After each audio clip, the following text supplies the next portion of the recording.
Uncharted Legacy, a game I am absolutely fond of. Why, you ask? Simply because I'm a sucker for single player games that are driven by an outstanding script, great dialogue and great game mechanics. Uncharted Legacy was supposed to be a DLC after Uncharted 4, but instead Naughty Dog chose to sell Legacy separate as a physical and digital copy, and they made the right opinion in my book. The game focuses around Chloe and Nadine, two characters that have been featured in other Uncharted games. I had to go way back again because I already forgot those two were in those games. If you haven't played Uncharted before, what the hell is wrong with you? Go play those games first. It's pretty much a must and a necessity to understand what's going on and who's who. Naughty Dog's game engine for the PlayStation 4 dates from 2016, but still holds up in 2017. Hell, I reckon the graphics will still hold up in 2020. Simply put, look at it. This captured footage isn't even in 1080p and HDR output, and it still looks better than Mass Effect Andromeda, at a lower price. So what do you get for this standalone DLC, you ask? Well, for the mere price of $15 which I paid, you get the best DLC content available this year.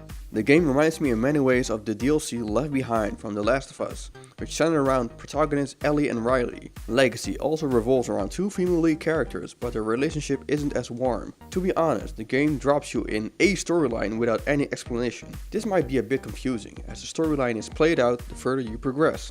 Not everyone might like this kind of storytelling, but it kept me engaged and interested. If you want to learn about India and its culture in a fun way, this game sets you up pretty good, because Chloe can't stop talking about it. It's also backed up by a great visual representation of Indian culture with statues and gorgeous environments. Visuals and game mechanics are copied from Uncharted 4 and there are still segments that feel like Crash Bandicoot. Duh. There are even segments that are blatantly copied from Part 4, like the train chase, shooting at enemy motorcycles and jeeps. Though I have to say, destroying motorcycles and jeeps is extremely satisfying. One hit, superb explosion, like melted cheddar. Again, let me start out what I like about this game. I like Chloe. Though I prefer my women blonde, Chloe takes a special place.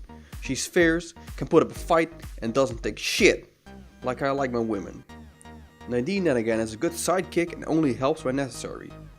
I'll come back to that. The environments are extremely detailed and it feels like it's pushing the PS4 to the edge. As I am a fan of stealth games, I find that this game gives a healthy choice between combat and just that. And there's also some puzzling, some frustrating, and some just very well balanced and fun. There's also the same selection and weapon set from Uncharted 4, which was good already. The lock-picking mechanism doesn't feel forced, and in many times you can just go past unlocking boxes if you want.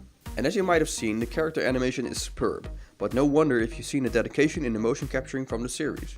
The mid-bosses, there are two of them, are super exciting because you are outgunned and outnumbered. This gives a sense of rush, although their pattern of movement can be figured out pretty easily, but taking them down is a great satisfaction. And then we arrive at the bad parts of the game. I find that no game in existence marks a perfect score, and there are some things about the game that spoke out. I like Chloe, but she isn't as funny or witty as Nathan, but she has her own sense of humor.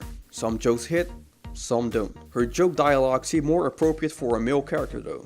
At first I was pretty disappointed that the game would take place only in one large map. I was just running around collecting artifact discs, only to later on figure out that the map has underground passages to other parts of the region and the map expands in time. And although mentioning that Nadine is balanced enough to help you out in some situations, I wish the partner AI was a bit more helpful. Nadine tends to miss a lot of gunfire, which feels stupid. This leads to you, the player, stepping in all the time. The auto aim assist is plain awful. The game starts you off at maximum auto aim. I advise to just lower it as much as possible to enjoy a more realistic experience. Then there's also the weird AI from your buddies and enemies. Enemies and sidekicks tend to clash into each other at times with no feuds at all. Sidekicks are also fully exposed in front of enemies with no compromise. This gives a fake field experience as you as a player must be really careful not to be seen. And surprise surprise, it's always Chloe that gets her laid out path broken in front of her. Oh no Chloe, watch out, you might slip and fall. Again and again. Paths are still highlighted with white edges, which is a great system, but there are some times that I was clueless, resulting in cheap deaths with trial and error. And there's no real escaping this, but there are some quicktime events. These are luckily preserved for the boss battles. I mean, you encounter the boss, Asaf, multiple times in the game, and the final battle is greatly satisfying, in which you repeatedly beat the shit out of him. The game ends, and you are treated with some extra short footage. Do I recommend Legacy? Fuck yes. If you're into single player gaming, love a great storyline, and want to try another angle at something that's similar to the Tomb Raider franchise, you can't go wrong for the low price that it's priced now.